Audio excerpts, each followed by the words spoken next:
Hello everyone, and welcome to another session with Devmina. So today we will talk about cryptography techniques. With me, Ameni Selmi. Let's start. So firstly, we will talk about what is encryption. So we will take the first scenario about Alice. This is Alice, and this is Bob. So Alice sends a plain text message to Bob. So Alice and Bob. Alice has a super secret message she wants to share with Bob. So she sent to him without a network that is not secure. When Bob gets the message, he can easily read it, and now he knows the super secret message that's both Alice and Bob are happy. So as you can see, Alice sent Bob a message, but this network is not securing at all. So everyone who want to connect to this network can see what she sent to him. So what's the issue now? So as you can see, we have a third person. His name, for example, his name is Eve.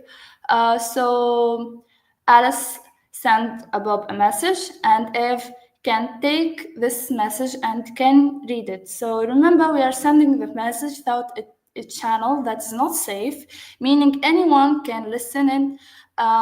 Let me introduce you, Eve. So as I told you that Eve is a VS dropper in this scenario, because the channel is not secure, Eve may have interrupted the super secret message Alice sent and could easily read it since it's not plain text. In the end, Alice's super secret message is revealed to Eve, the attacker, which is bad news. And not only Alice and Bob, even Eve is happy at the end. So as you can see, as I told you that in the channel which is not secure, anyone can attack it. He can see the message. So encryption safeguards confidentiality. Alice and Bob want to keep their message private, so they decide to use encryption. So they agree on an encryption algorithm and share keys. Alice encrypts her super secret message and send it over the unsecured channel. Even without Eve tries to intercept it, she can't understand the encrypted message without the key. Only Bob can decrypt it and read it, the original message. Thanks to encryption, Alice and Bob safely share their secret without Eve snooping in, and Alice and Bob are happy, but Eve left out this time. So as I told you, she sent the message to Bob, and this message is secret, so even if he can't even read it. So another scenario, so imagine you are sending a message to your best friend. Meet me at the cafe at, for example, 6 p.m. But what if someone intercepts that message and change it to meet me at the bank at 9 p.m. or worse? They read your message and pretend to be you. How can you make sure only your friend sees the real message and that no one else can read it? That's where cryptography comes in. But what is cryptography exactly? So, what is cryptography? Cryptography is the art of securing information, is vital in modern cybersecurity. This presentation explore encryption and decryption keys and algorithms, while over the critical aspects of protecting personal and commercial data without beginner-friendly explanation. So why is cryptography essential? So cryptography is protects online communication like banking transactions. It secure store data in databases, authenticate users, and ensure data integrity. Cryptography is essential for LGPD compliance. So as you can see that every day we use a lot of communication. For example, we send the messages with phone, with PC, within the social media, in email, etc. So we communicate a lot online. So the cryptography is very essential to secure our messages. Or for example, when we buy online, for example, from Shein, etc., Amazon, etc. So we pay online. So this in cryptography, securing our messages or our communication. So yeah, that's why cryptography is very essential. So, brief history of cryptography. Anson wrote the Kaiser cipher. So, one of the earliest encryption technique. The Kaiser cipher was used by Julius Kaiser to secure military communications. From ancient to modern, cryptography, cryptography has evolved from simple substitutions methods such as Kaiser cipher to complex algorithm used today. So the scenario, for example, you send a message attack at dawn, and the encrypted message will be, for example, WWDF, and you can even read it. So this is an example of encryption. So to more understand what is cryptography, you can see that this is two types of cryptography: symmetric key cryptography and asymmetric key of cryptography. So in the symmetric key cryptography, there is two types of symmetric key. So the modern and classic. In the classic one, we have transposition cipher and substitution cipher. And in the modern cryptography, we have stream cipher and block cipher. So what is symmetric encryption? So symmetric encryption is one key to users. So we have two users, and each user has the key. So with this key, you can decrypt the message and you can read it. So symmetric encryption uses a single key. We have one single key for both encryption and decryption.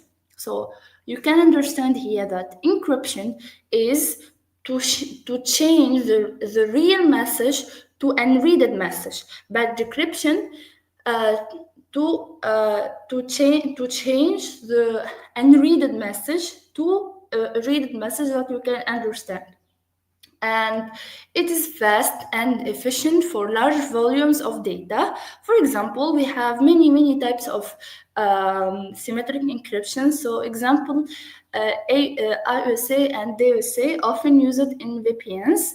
So IOSA is the current standard with the key size of 128, 192, and 256 bytes. So this is a global overview about symmetric encryption.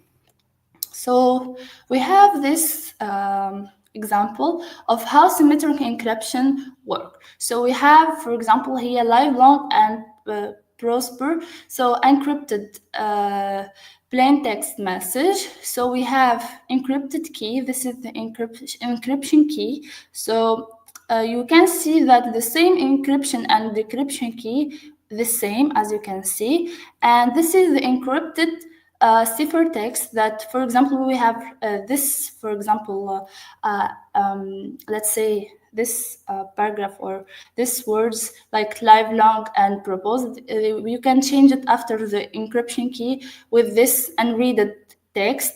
And when you use the decryption key, which is the same as you can see, you will see that the same message here, and this is the decrypted plain text message.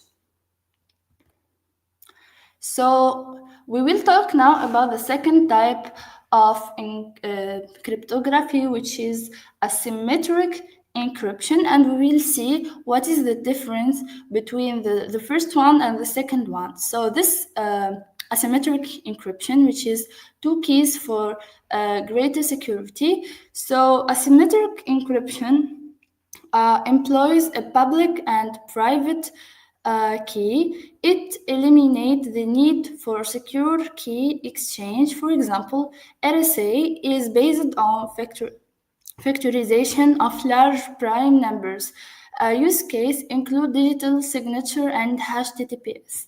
So as you can see that the difference between the first one and the second one, which the first one you will use the same key for encryption and decryption, but here we change the key, so the encryption key is different to decryption key for more securing communication. So this is how asymmetric encryption works. So as you can see that, for example, this is the message, may the force be with you. For example, this is the encrypted plain text message, and the two messages, the encryption key and decryption key, is not the same. As you can see, for example, here we have many differences in the two keys. So we use this encryption key here to change the message to see what is, for example, this is unreaded message. So when we use the decryption key, we will see the same message, which is the encrypted and decrypted should be the same. This is asymmetric encryption, how it works. So now let's talk about hashing, which is digital fingerprint of data. So as you can see that hashing is to create a fingerprint of data. It is reversible. MD5 is obsolete due to vulnerabilities. SSH 256 used in blockchains and is the current standard used for verifying file integrity and storing passwords. So when we talk about hashing, we will talk about the integrity, which is when, for example, I will send something. For example, I will send a document to someone, and the other person want to know that this is me, that this is the right person who will send, for example, not someone else who, for example, hack my account, my email, and send him a document. So we will use the hashing, which is the integrity and storing, for example, password, and he will know that this is me, and the document will be securing that the same document and the same person who sent. So we will know about the hashing algorithms. So as you can see, a plain text hash function and the hashed text. So the hashed text you can even see. So now we will compare with encryption. So what is the difference between encryption and hashing? So for example, the first one, plain text, we have encryption. So we have a key and the encrypted text here, and we have decryption. So we have a plain text. But here we have a plain text and we use the hash function, and here you can even read it. So this is the hashed text.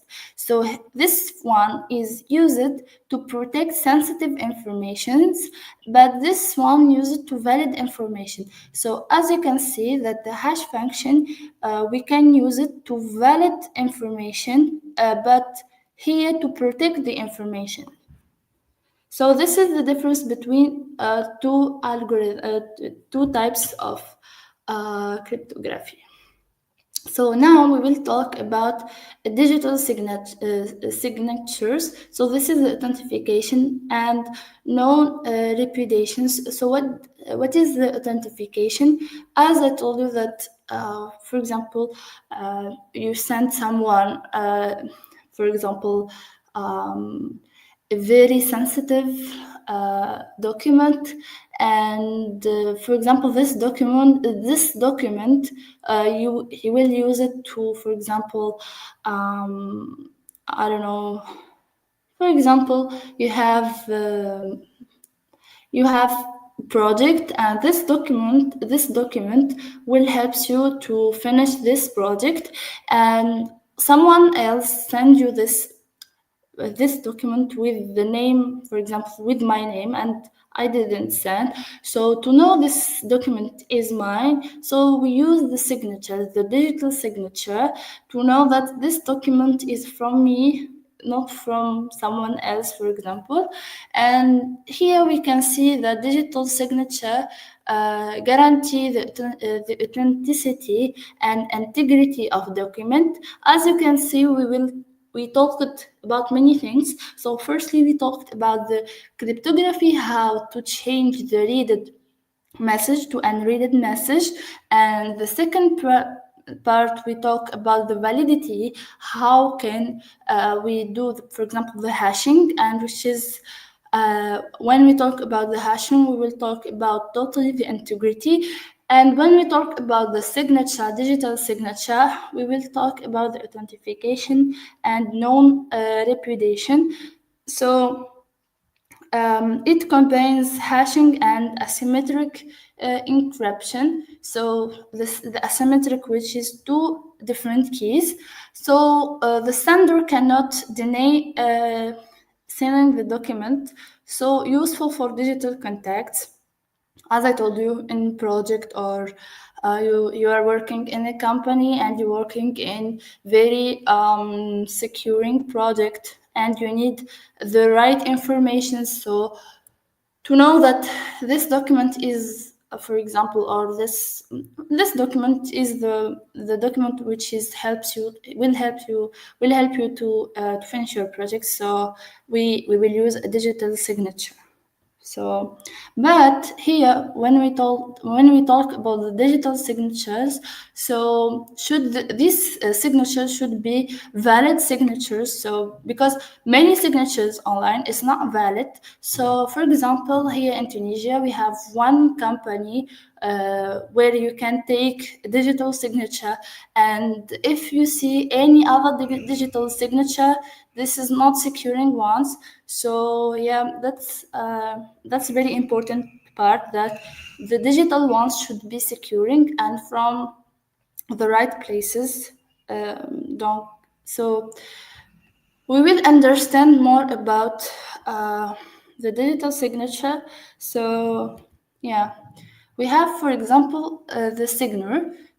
So this is the data of the signer. He will send it, for example, here the digital signer document. So the document will pass about the hash algorithms. So this is a hashed algorithm. And after the hashing, we will do the encryption with a private key, not public key, with a private key. So we will do the asymmetric encryption. Then after this, we will send this digital signated document to the network. Then we will do the hash algorithm. After that, the decryption with the public key. And after doing the hash algorithm and decryption key, we have a signature is valid when hash values are equal. So if the first hash and the second hash not equal, so the value is not valid. So this is the verifier. If these two messages is equal, so the signature is valid. So signature data, then the hash algorithm, then encryption, then we will send it to the internet, and then we compare with the hash algorithm and decryption. So that's why we told you that the hash algorithm is for validation and the decryption is for securing information. So we have practical cases, how these techniques are used in our daily life. For example, HTTPS, we have two types of protocol in the internet, HTTP and HTTPS, but HTTPS uses symmetric encryption, say, for communication. Asymmetric encryption is for key exchange. Authentication uses a combination of password and unique code. So securing messaging apps use end-to-end encryption. For example, when you use Facebook, so in the Facebook, as you can see, when you send a message to someone in your phone and you want to check it in your PC, it will ask you about a code, securing code, to see the last messages update. And for example, if someone sends you a photo and you receive it in your phone and you want to see it in your PC, you should tap a code, for example, to see the last messages. So this is end-to-end encryption. And as I told you, that HTTPS is more secure than HTTP because it uses symmetric encryption for communication and asymmetric encryption for key exchange and authentication with the passwords and unique codes.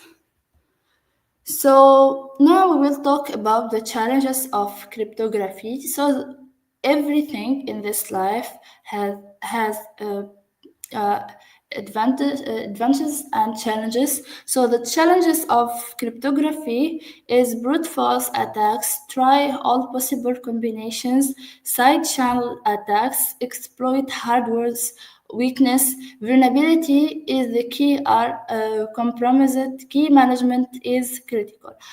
So the keys is very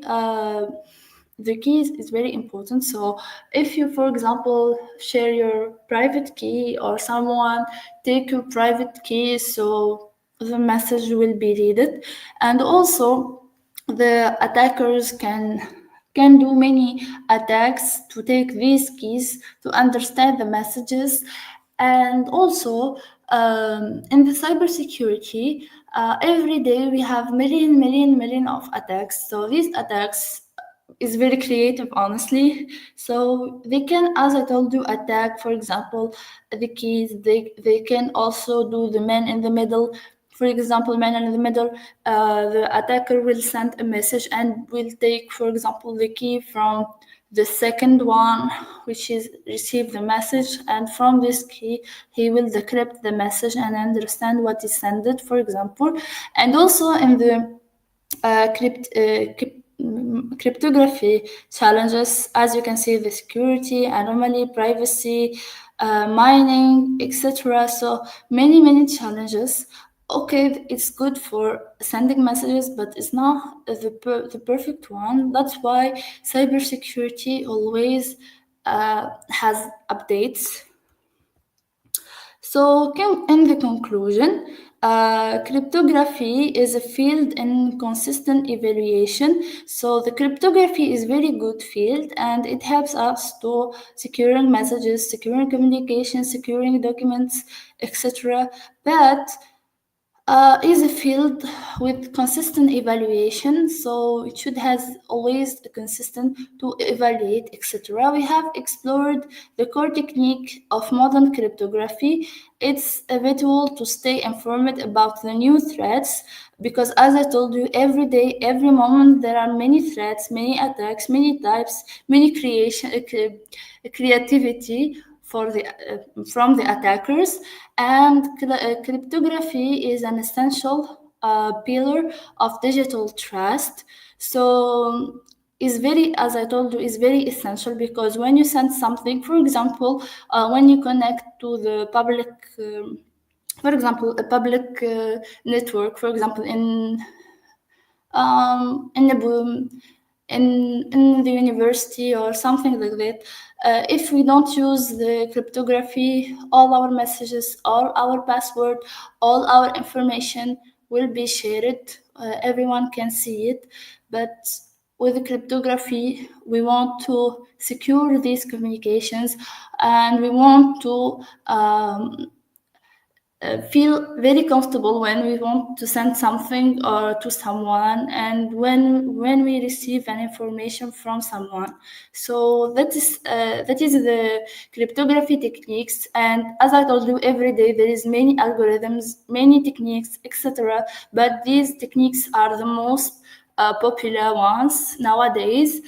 So if you have any question, you can write it below in the comment section, and I will respond you. And thank you for your attending this presentation. And if you have any question, as I told you, you can send it in the comment section, and I will reply to you. Thank you so much, and goodbye.